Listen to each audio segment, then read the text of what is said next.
በስመ አብ ወወልድ ወመንፈስ ቅዱስ አሐዱ አምላክ አሜን።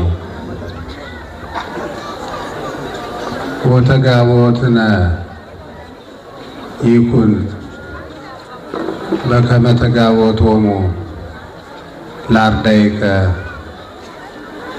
አንተ ዘአሚሃ ወአንተ ዘይእዜ አንተ ዘእሙንቱ ወአንተ ዘለነ ዚአከ ሰማያት ወዚአከ ምድር።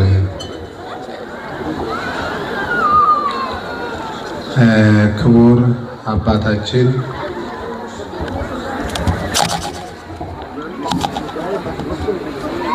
መላከ ብርሃን መምህር መኮንን የመሰባሰባችን ምክንያት የሆነው የዚህ ቤተ ክርስቲያን ዋና አስተዳዳሪ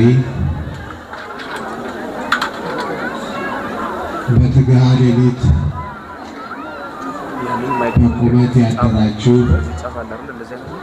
ለአገልግሎታችሁ ተመን የማይገኝለት የቤተ ክርስቲያናችን የቁርጥ ቀን ልጆች ውሉደ ያሬድ፣ ውሉደ ክህነት፣ አማልክት ዘበጸጋ፣ ክቡራን ሊቃውንተ ቤተ ክርስቲያን፣ ሰባክያነ ወንጌል፣ ዲያቆናት፣ መዘምራን በየማዕረጋችሁ በዚህ ዕለት በዚህ ቅዱስ ስፍራ ተገኝታችሁ በረከት በመቀበል ቃሉን በመከታተል ላይ ያላችሁ የቤተ ክርስቲያናችን ጌጦች ፈርጦች የሆናችሁ የተከበራችሁና የተወደዳችሁ ምእመናን ምእመናት ክርስቲያኖች ሁላችሁ በእግዚአብሔር ስም እንደምን ሰነበታችሁ? እንደምን አደራችሁ? እንደምን አረፈዳችሁ? አሜን። ቅድመ ዓለም የነበረ ማዕከለ ዘመን ያለ ዓለምን አሳልፎ የሚኖር በባህሪው ሞት በመንግስቱ ሽረት የሌለበት አንድነቱ ሶስትነቱን ሳይጠቀልለው ሶስትነቱም አንድነቱን ሳይከፋፍለው በአንድነቱ ላይ ምንታዌ በሶስትነቱ ላይ ርባኤ ሳይጨመርበት ሳይቀላቀልበት ከፍጡራን ሁሉ ተለይቶ ልዩ በሆነ መለኮታዊ ምስጢር በአንድነት በሶስትነት ሲሰለስ ሲቀደስ የሚኖር አምላካችን እግዚአብሔር የምንሰማውም ሆነ የምናየው ነገር ጥሩ ባልሆነበት ግራ በሚያጋባው ዘመናችን ላይ የንስሐ ዕድሜ ጨምሮ አንጻራዊ ሰላም ሰጥቶ ከቤታችን አነሳስቶ ለቤቱ አብቅቶ ከሰው አገናኝቶ እንዲህ ባማረ ሁኔታ አምልኮታችንን እንድንፈጽም በረከት እንድንሳተፍ እንድንገናኝ ፈቅዶልናልና የአምላካችን የእግዚአብሔር ስሙ ለዘላለሙ የተመሰገነ ይሁን። እንኳን አደረሳችሁ፣ እንኳን ደህና መጣችሁ።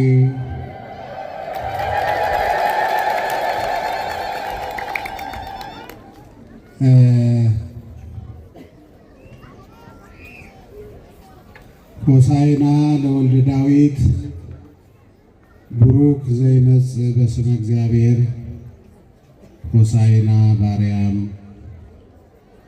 የማቴዎስ ወንጌል ምዕራፍ 21 ቁጥር 9 ላይ ለዳዊት ልጅ መድኃኒት መባል ይገባዋል፣ ሆሳዕና በአርያም በሰማይ ከአብ ከመንፈስ ቅዱስ ጋር ክብር ምስጋና ይገባዋል። አምላክ ሰው ሆነ፣ ሰው አምላክ ሆነ። ድነት ይለምን የነበረ ሥጋ መድኃኒት እስከ መባል ከፍ ከፍ ያለበት ዘመን እውነትም ዓመተ ምሕረት። ምዕመናን እንኳን አደረሳችሁ፣ እንኳን ደህና መጣችሁ። እግዚአብሔርን አመስግኑ። እንግዲህ ምስጋናችን ሙሉ የሚሆነው በመድኃኒቱ ከደዌያችን ከተፈወስን ነው። ኢየሱስ ክርስቶስ መድኃኔ ዓለም የዓለም መድኃኒት ሆኗል። ከእመቤታችን የተከፈለው ሥጋ በሰማይ ከአብ ከመንፈስ ቅዱስ ጋር የሚመሰገንበት ዓመት ዘመን ነው። በመድኃኒቱ ያልዳነ ሆሳዕና ብሎ ቢዘምር ትርጉሙ ምን ይሆናል? ዛሬ ሁላችሁ እንደምታውቁት ዘርፈ ብዙ መጠነ ሰፊ የሆኑ ታሪኮች የተፈጸሙበት ቀን ነው። እውነት ለመናገር የዛሬውን ታሪክ ጠቅለል አድርጎ ለሕዝብ እንደማቅረብ ከባድ የሚሆን የትምህርት ክፍል የለም። ምዕራፉ ሲጀምር ኢየሱስ ክርስቶስ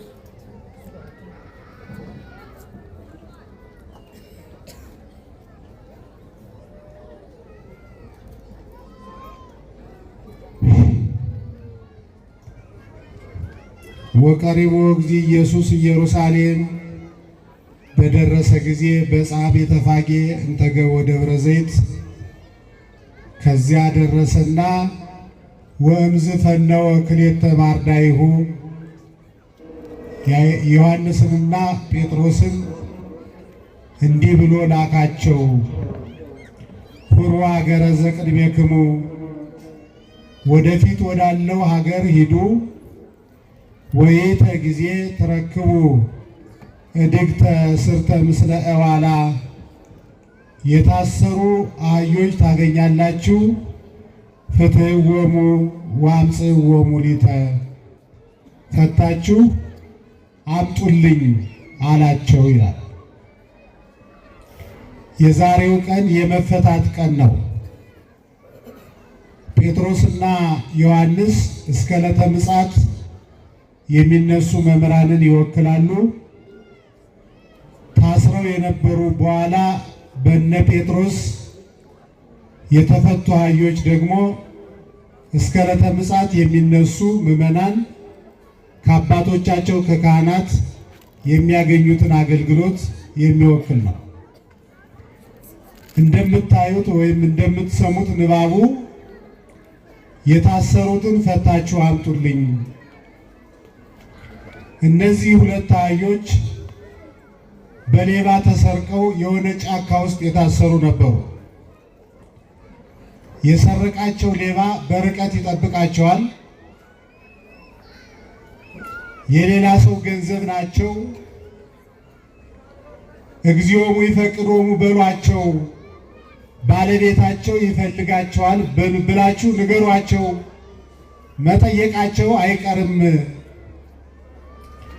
በሌባው የተመሰለ 5500 ዘመን ባሪያ እግዚአብሔር የተፈጠረውን የፍጥረታት ዘውድ የተባለውን የሰው ልጅ በገቢረ ኃጢአት በአምልኮ ጣዖት ያስር የነበረው ጥንተ ጠላታችን ዲያብሎስ ነው። ያልፈጠረውን ፍጥረት ያልገዛውን ሰውነት ጣዖት ሲያስመልክ ኃጢአት ሲያሰራ መኖሩን መናገር ነው።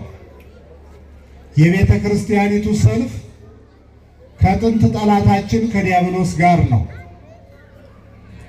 ሐዲስ ኪዳን ማለት ምን ማለት ነው ከተባለ የመፈታት ዘመን ነው። ብዙዎቻችን በዙሪያችን ብዙ የታሰሩ ነፍሳት አሉብን። የታሰሩትን ፈታችሁ አምጡልኝ ብሎናል እግዚአብሔር። በአምልኮ ጣዖት የታሰሩ፣ በገቢረ ኃጢአት የታሰሩ፣ በልማድ በሱስ የታሰሩ፣ በስንፍና የታሰሩ፣ በድንቁርና የታሰሩ፣ በዘረኝነት የታሰሩ አሉና ፈታችሁ አምጡልኝ። የተከበራችሁ ኦርቶዶክሳውያን የታሰሩትን ፈታችሁ አምጡልኝ ሲል አምላካችን እግዚአብሔር ቢሮአችንን መፈተሽ አለብን። በእኛ የተነሳ የታሰሩ ነፍሳት ላለመኖራቸው እርግጠኛ መሆን አለብን። ቤታችንን መፈተሽ አለብን። በእኛ የተነሳ የታሰሩ ነፍሳት ላለመኖራቸው ራሳችንን ማየት ይጠበቅብናል። ለነገሩ የታሰረ የሚፈታ እሱ የተፈታ ሲሆን ነው። በአምልኮ ጣዖት በገቢረ ኃጢአት የታሰሩትን ለመፍታት ፈቺው ከዚህ ነፃ መሆን አለበት። በመጥፎ ልማድ የታሰሩትን ለመፍታት ያ የሚፈታው አካል ከዚያ መጥፎ ልማድ የተፈታ መሆን መቻል አለበት። የታሰረን ሊፈታ አይችልም። ስንቶቻችን ተፈተናል። በአዲስ ኪዳኑ በዓመተ ምሕረቱ ስንቶቻችን ተጠቅመንበታል። ራሳችንን እንይበት። የታሰርንባቸው ብዙ ነገሮች አሉ። ምዕመናን ሆሳዕና በዓል የሚሆን ዘንባባ በራሳችን ስለጠመጠምን አይደለም። አህያ ይዘን ስለዞርን አይደለም። ተሰብስበን ዑደት ስላደረግን አይደለም። እነዚህ ሁሉ ያስፈልጋሉ። በዓላችን ሙሉ የሚሆን ምዕመናን እነዚህ አህዮች ከታሰሩበት ተፈተው ነፃ እንደወጡ የታሰርንበትን ልማዳችንን በጥሰን በነፃነት መኖር ስንጀምርና ሆሳዕና በአርያም ተብሎ በተዘመረለት በመድኃኒታችን በኢየሱስ ክርስቶስ ከኃጢአት ቁስላችን ስንድን ነው። በኃጢአት እየኖሩ በአምልኮ ጣዖት እየኖሩ በብዙ ልማድ ታስሮ በሱስ እየተሰቃዩ በዝሙትና በሌላ ልማድ የታሰረ ሕዝብ ሆሳዕና በዓልን ቢያከብር ምን ለውጥ አለው? 2000 ዓመት አከበር። ለውጡ ያን ያህል አይደለም። በረከት ማግኘታችን አይቀርም። የተከበራችሁ ኦርቶዶክሳውያን በተለምዶ የወጣንበት በተለምዶ የገባንበት እኛ በተለምዶ ያስተማርንበት እናንተ በተለምዶ ያስተማራችሁበት ዘመን ምን ያህል ዋጋ እንዳስከፈለን ያየን ዓይናችን እያየ ጆሮአችን እየሰማ አንድ ትውልድ ከእጃችን ሲወጣ እንደ ሀገር እንደ ቤተ ክርስቲያን በደረሱብን ችግሮች ያለፈልን አበቃ ስንል እያገረሸ ለችግሮቻችን መፍትሄ ስናጣ ቁጭ ብለን የሰቀልነውን ቁመን ማውረድ ሲያቅተን ማጣፊያው ሲያጥረን በተለምዶ ዘመናችንን እንደጨረስን አረጋግጠናል። አሁን ይህንን በዓል ምክንያት አድርገን ከታሰርንበት መጥፎ ልማድ ተፈተን በመድኃኒቱ በእውነተኛው በዘላለማዊው መድኃኒት ድነን ተረፈ ዕድሜያችንን የምንጠቀምበት አስተዋይ ልቡና እግዚአብሔር መንፈስ ቅዱስ ለሁላችን ያድለን። የመፈታት ቀን ነው። እባካችሁ በልምድ የተያዛችሁ አስማተኞች፣ ጠንቋዮች እናጠምቃለን የሚሉ ጸጋው የሌላቸው ያሰሯችሁ እናንተ ዛሬ ነፃ መውጣት አለባችሁ።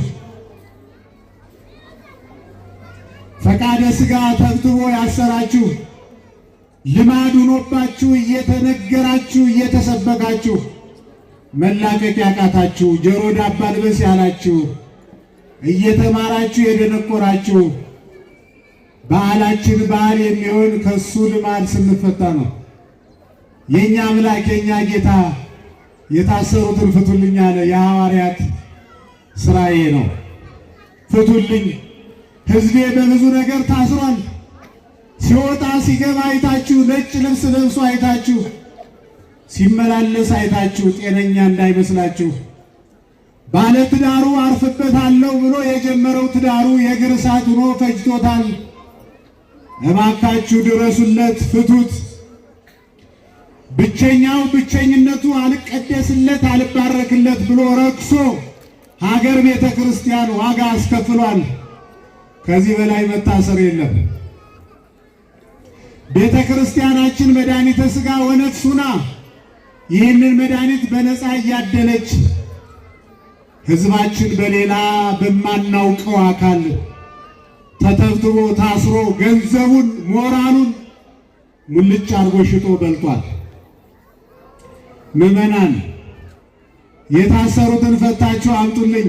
ያሰራችሁት ነፍስ ካለ ሰራተኞቻችሁን ያሰራችሁ፣ ቤተሰባችሁን ያሰራችሁ፣ ትዳራችሁን ያሰራችሁ፣ የሥራ ባልደረባችሁን ያሰራችሁ ፈታችሁ አምጡልኝ ይላችኋል አምላካችሁ።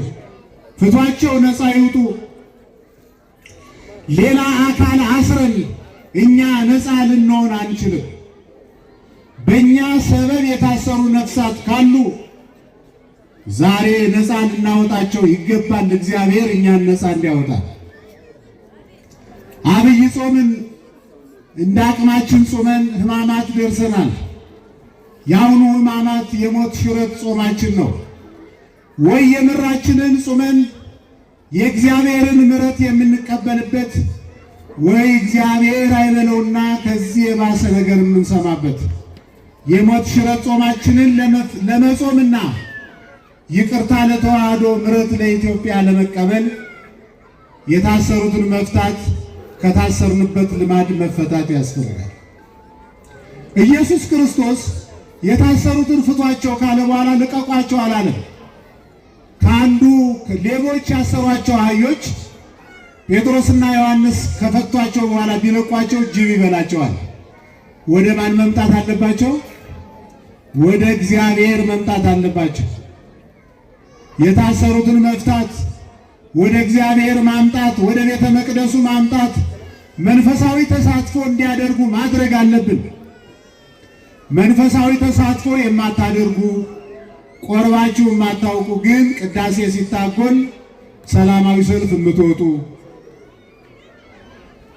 ጾም ይቀነስ ሲባል የምትጮሁ ግን ጾም የማትጾሙ ምን ቤት ናችሁ እናንተ? ጾም መቀነስ የለበትም ግን መጾም አለብን። ቅዳሴ መታጎል የለበትም ግን መቁረብ አለብን። መድኃኒቱ እዚህ ቤት አለላችሁ። ያውም የነፍስ የሥጋ ያውም ዘላለማዊ ያውም በነፍስ በሥጋ የምንከብርበት ሆሳዕና ባርያም ማለት ይሄ ነው።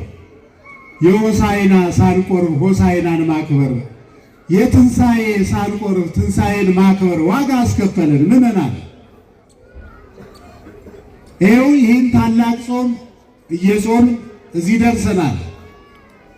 እኔን ሳምንታት ስንጾም በጾሙ ምክንያት የዘለልነው ቁርሳችን ከቤታችን አልወጣም።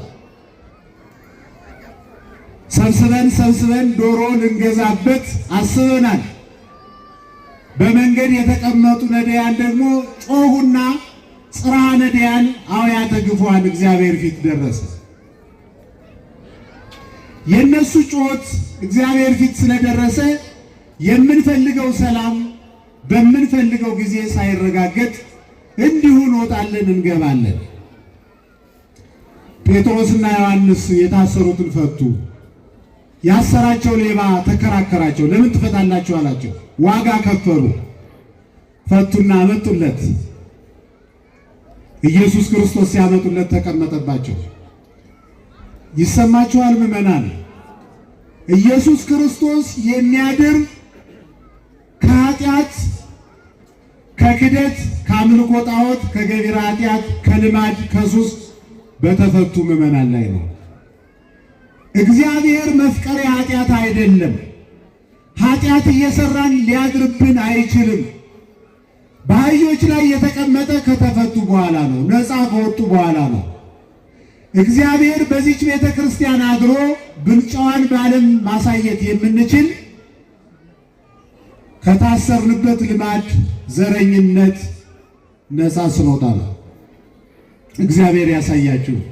በታሪክ ላይ ተዘርቶ በታሪክ ላይ የበቀለ ታላቁ ትውልድ ሀበሻ፣ የሰው መጀመሪያው ሀበሻ፣ ሀበሻ የሰው መጀመሪያ፣ ሀበሻ የሰው መጨረሻ፣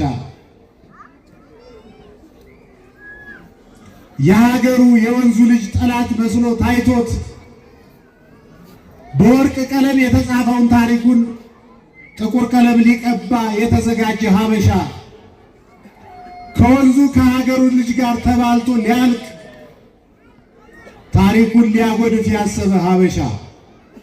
ብናስተምር ብትማሩ በምድራችን የሆነው የበቀለው መጥፎ ታሪክ ከየት ይመጣል? ከታሰርንበት ብንፈታ የእግዚአብሔር ማደሪያ ብንሆን ጴጥሮስና ዮሐንስ አመጡለት። የታሰሩትን ፍቷቸው ብያቸዋለሁ፣ የተፈቱትን አምጧቸው። መንፈሳዊ ተሳትፎ ያድርጉ፣ ዕጣኑ ይሽተታቸው፣ ጸበሉን ይጠጡ፣ በመስቀሉ ይሳለሙ፣ ዓለም የምትላችሁን አትስሙ። ያን ጊዜ የእግዚአብሔር ማደሪያ እንሆናለን። እግዚአብሔር ይታረቀናል። ምድራችን ሰላም ትሆናለች፣ ገነት ትሆናለች። ተረፈ ዕድሜያችን ይባረካል። በትዳራችን እንደሰታለን። ብቸኝነታችን የተቀደሰ ይሆናል። ምዕመናን ያሳዝነኛል። ይህን የመሰለ ሕንፃ እየሰራ ታላቁ ሕዝባችን የፈጣሪያችንን ያህል ታውቁናላችሁ፣ ግን ታኖሩናላችሁ። ግን ክርስትናው ሙሉ እንዲሆን ከታሰርንበት ነፃ እንሆን። ያሰርናቸውን እንልቀቃቸው። እስኪ እርም ብለን በቃ። በዛሬው ትምህርት የተረዳሁት እኔ ተጽዕኖ ሳላሳድርብህ አልቀረውም፣ ከዛሬ ጀምሮ ብለን ነፃ የምናወጣቸው ነፍሳት ይኑሩ። ወገኖቼ ዘመዶቻችንን ረስተን የምንገባበት መንግሥተ ሰማያት የምናገኘው እግዚአብሔር እኮ የለም።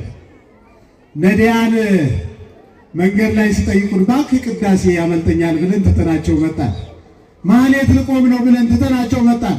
እውነት እላችኋለሁ ባሪያ እግዚአብሔር የተፈጠረው ሰው እየለመነን ትተነው መተን ቤተ መቅደስ ውስጥ እግዚአብሔር የለም። ቅኔ ማህሌት እግዚአብሔር የለም። እሱን ዘያሲቶ ካፊ እየለመነን ትተነው መተናል። መንግሥተ ሰማያት የምንገባበት ብልሃት በባልንጀራችን ሕይወት ውስጥ ተቀብሯል። በጾሙ ምክንያት የዘለልነው ገንዘባችን ወጥቶ ወይ ለነዳያን ካልሆነ ይህን ቤተ ክርስቲያን ሰርተን መጨረስ አለብን። ያለውን ሰልፍ ታውቃላችሁ። ቤተ ክርስቲያኒቱ በምን ያህል ፈተና እንደምታልፍ ለእናንተ መንገር አያስፈልግም። አመጡለት፣ አያቸው፣ ተፈተዋል። ገንዘቦቹ ናቸው፣ ተቀመጠባቸው። አህያዋ ላይ ሲቀመጥ የእኛ አምላክ እስቲ ሀሳባችሁን ሰብስቡ ምዕመናን። ስንት ቤተ መንግሥት እያለ በከብቶች ማደሪያ የተወለደ ጌታ ይህንን ትሕትናውን አስበን አድንቀን ሳንጨርስ ቅዱሳንን በመብረቅ ሰረገላ እንዲበሩ በደመና እንዲጫኑ ያደረገ አምላክ ከእንስሳት ሁሉ መርጦ የተናቀችዋን አህያ መቀመጫ አደረገ። ይህንን ትሕትና በምን ቋንቋ ለእናንተ እንንገራችሁ? በትሑታን አድሬ እኖራለሁ፣ በዚህ ዓለም በማይጨነቁ ከደመና በላይ ተስፋቸው በሆነ ራሳቸውን ዝቅ አድርገው የሚኖሩ ሰዎች የኔ ማደሪያዎች ናቸው። አህያዋ የተናቀች ናት፣ በተናቁት አድራለሁ። ዓለም ያለ የሌለ ክንዷን ባሳረፈችባቸው አተርፍ ባያ ጉዳይ በሆኑ ያጎረሱት ጣት የነከሳቸው በሐዘን የተቀጠቀጡ መኖር እየፈለጉ መኖርን የተጠሙ የናፈቁ የኔ ማደሪያዎች ናቸው። አምላከ ነዳያን ረዳኤ ምንዱባን አምላካችን እግዚአብሔር ለዘላለሙ ስሙ የተመሰገነ ይሁን። አመስግኑት። ምን አይነት ትሕትና ነው! በከብቶች በረት ተወለደ። ገረመን፣ አስደነቀን፣ አስደመመን። ጠረኑ በተለወጠ በከብቶች በረት ተወለደ። ፀሐይን የፈጠረ አምላክ በርዶት የከብቶች እስትንፋስ አሞቀው። ይህንን ተምራችሁ ታውቃላችሁ። በዛሬው ዕለት ደግሞ አህያ ላይ ተቀመጠ። በዘባነ ኪሩብ በየማነ አብ ተቀምጦ ዓለምን የሚገዛ ጌታ በአህያ ጀርባ ላይ ምን ይሰማችኋል? ምን አይነት ትሕትና ነው! በአህያ ጀርባ ላይ መቀመጡ ገርሞን ስንደነቅ ዝቅ ብሎ የሐዋርያትን እግር ያጠበ ትሕትና! ምን ራሳቸውን ቢያጥባቸው፣ ምን አለ እጃቸውን ቢያጥባቸው። እግራችን ምዕመናን እንኳን ለአምላካችን ለራሳችን አንዳንድ ጊዜ ያጸይፈናል። አንድ ቀን ደክሞን ሳንታጠብ ካደር ታውቁታላችሁ። ያውም እኮ የጴጥሮስን እግር ቢያጥብ ጥሩ ነው። መጀመሪያ የታጠበ ማን እንደሆነ ታውቃላችሁ? 30 ብር የሸጠው ይሁዳ ነው። የጴጥሮስን እግር አጠበ። አላውቅህም ብሎ የካደውን የጴጥሮስን እግር ወዳጄ ክፉ ቀን ይሆናል አትበለው፣ ስትያዝ ይከዳል ሰው የጴጥሮስ ልጅ ነው ተብሎ ተጽፏል። የካደውን የጴጥሮስን እግር የሸጠውን የይሁዳን እግር ስንት ነገር የሚነካ ምን አይነት ትሕትና ነው! ታዲያ የዚህ የትሕትና አባት ልጆች እኛ ምን አተበተን? ለምንድን ነው የተናናቅነው? ለምንድን ነው የተጠላላነው? ለምንድን ነው የተነቃቀፍነው? ማነው አዚም ያደረገብን? ምን ይሻለናል? የዚህ አምላክ ልጆች መች እንመስላለን? የጠላቱን እግር ያጠበ በአህያ ላይ የተቀመጠ በቤተልሔም የተወለደ በወዳጆቹ የተከዳ የደከመበት ደቀ መዝሙሩ የሸጠው ሊቀ ሐዋርያት የሚያደርገው ደቀ መዝሙሩ የካደው ወገኖቹ አሳልፈው የሸጡት በዕለተ ዓርብ ከወንበዴዎች አለቃ ጋራ ታሰረ። የሰላም አለቃና የወንበዴ አለቃ አንድ ላይ ታሰረ። እርማችሁን አውጡ፣ ይህንን ዓለም ሙጥኝ ያላችሁ ምዕመናን። የወንበዴ አለቃ በአንድ በኩል፣ የሰላም አለቃ በአንድ በኩል አንድ ማረሚያ ቤት ነበሩ። ሀገረ ገዡ ይነግሯቸዋል መምህራን፣ ማንን ልፍታላችሁ ሲል ጉደኛዋ ወራዳው ዓለም የወንበዴ አለቃ ይፈታ፣ የሰላም አለቃ ይታሰራለች። እሱ ሲታሰር ነው እኛ የተፈታን ምዕመናን። ታሰረና ፈታን፣ ወደቀና አነሳን፣ እርቃኑን ሆነና የጸጋ ልብሳችንን አለበሰን። ተጠማና አረካን፣ ተራበና አጠገበን፣ ሞተና ሕያዋን አደረገን። በደሙ ገዛን። በደሙ የገዛን አምላካችን በአህያ ላይ ተቀመጠ። የተናቀችው አህያ ኢየሱስ ክርስቶስ ሲቀመጥባት ነጸፉ አልባሲሆሙ ጃኬታቸውን እያወለቁ አነጠፉላት። ማን ነው በላዩ ላይ ያለ? ማን ነው ያለ? እግዚአብሔር። እግዚአብሔር በዚች ቤተክርስቲያን ሲያድር፣ እግዚአብሔር ከዚች ቤተክርስቲያን ጋር ሲሆን በጠላትነት የተደራጁባት ሰይፋቸውን ወደ ሰገባቸው፣ ቁጣቸውን ወደ ትዕግስት ይቀይራሉ። የጠላትን አሰላለፍ ሳይሆን ማየት ያለብን እኛ ከእግዚአብሔር ጋር ነን ወይስ ተጣልተናል? ያለ ነገር አልናቁንም። ያለ ነገር ይሄን ያህል ውርጅብኝ በዚህ ቤተክርስቲያን ላይ አልደረሰ። እንድትከበር ከተፈለገ እኛ ከእግዚአብሔር ጋር በንስሐ መታረቅ አለን። የእግዚአብሔር ማደሪያ ስንሆን ለውጡን ታዩታላችሁ። አህያዋ ትደበደብ ነበር፣ ትሰደብ ነበር፣ ትናቅ ነበር፣ ትጫን ነበር። ኢየሱስ ክርስቶስ ሲቀመጥባት ነጠላ ተነጠፈላት። ክብራችን፣ ሞገሳችን፣ አምባ መጠጊያችን፣ ሙቶ ያዳነን አምላካችን ከእግዚአብሔር ከኛ ጋር ሲሆን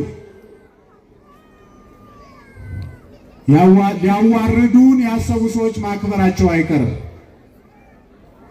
የራቁ መቅረባቸው አይቀርም። የነቀፉን ማመስገናቸው አይቀርም። በጠላትነት ያሉት ወዳጆች መሆናቸው አይቀርም። ወካላን ይነትሩ አይጹጠሙ ውስተ ዕፀው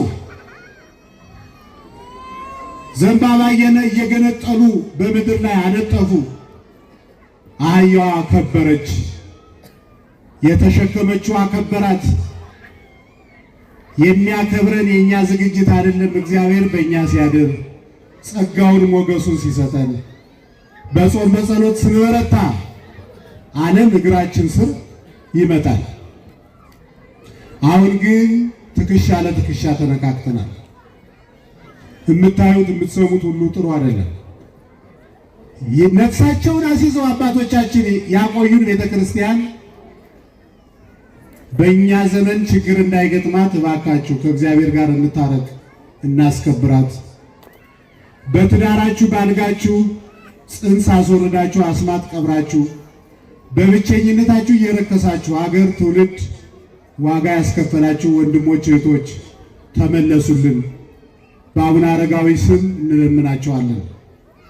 የህልውና ጉዳይ ሆኖ ነው። የመናገር ሱስ የለብንም። እንመለስና ንስሐ እንግባና እግዚአብሔር ይደርብንና እንደ አህያዋ እንከበር። እግዚአብሔር ያክብራት ቤተክርስቲያኒቱ። ጠላቶቿ ሰይፋቸውን ወደ ሰገባቸው ያስገቡ፣ ቁጣቸውን በትዕግስት ይለውጡ። ለምንድን ነው ዘንባባ የያዛችሁ? ይጠይቋቸዋል። ስትወጡ ተናገሩ ወይ ዝም በሉ። ያልሆነ መልስ እየሰጣችሁ ቤተክርስቲያኒቱን እንዳታሰድቡ። መልስ እንሰጣለን ብላችሁ በዩቲዩበር የተሰለፋችሁ እግራችሁን ሰብስቡልን። ቤተክርስቲያኒቱ ባለቤት አላት። ላኳቸው፣ በሚገባቸው ቋንቋ መምህራን ያናግሯቸዋል። ዝምታም መልስ ነው። ለምን ነው ዘንባባ እኮ ድል ያደረገ ሰው የሚይዘው ነው። እስራኤላውያን ሆለወርኒስን ዮዲት ድል ስታደርግላቸው ለኪ ኃይል ለኪ ጽን ብለው የሰጧት ነው።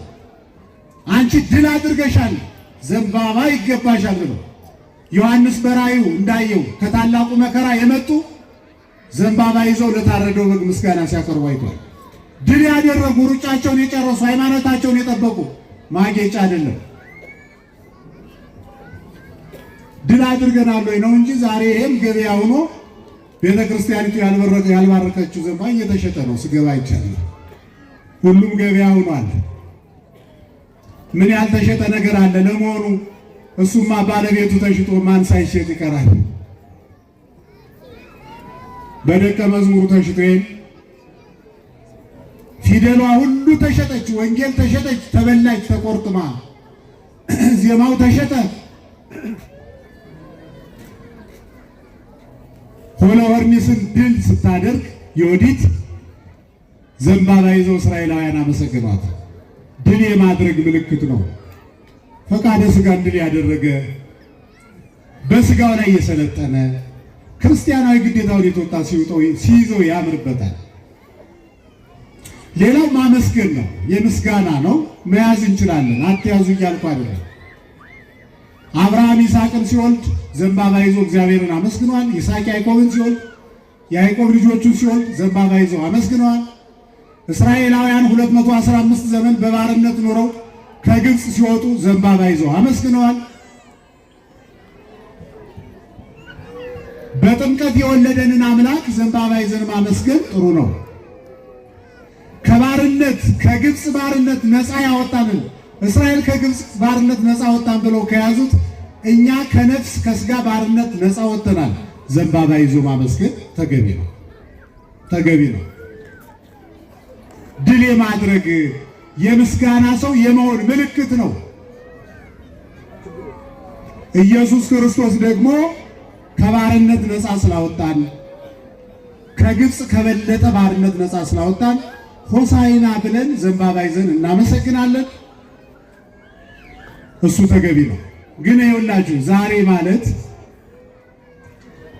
ኢየሱስ ክርስቶስ ሆሳዕና ማርያም እያለ እየተመሰገነ ሲሄድ ጸሐፍት ፈሪሳውያን ማመስገን የሚገባቸው አካላት ሕፃናትን ዝም እንዲሉ ማስጠንቀቂያ ሰጡ።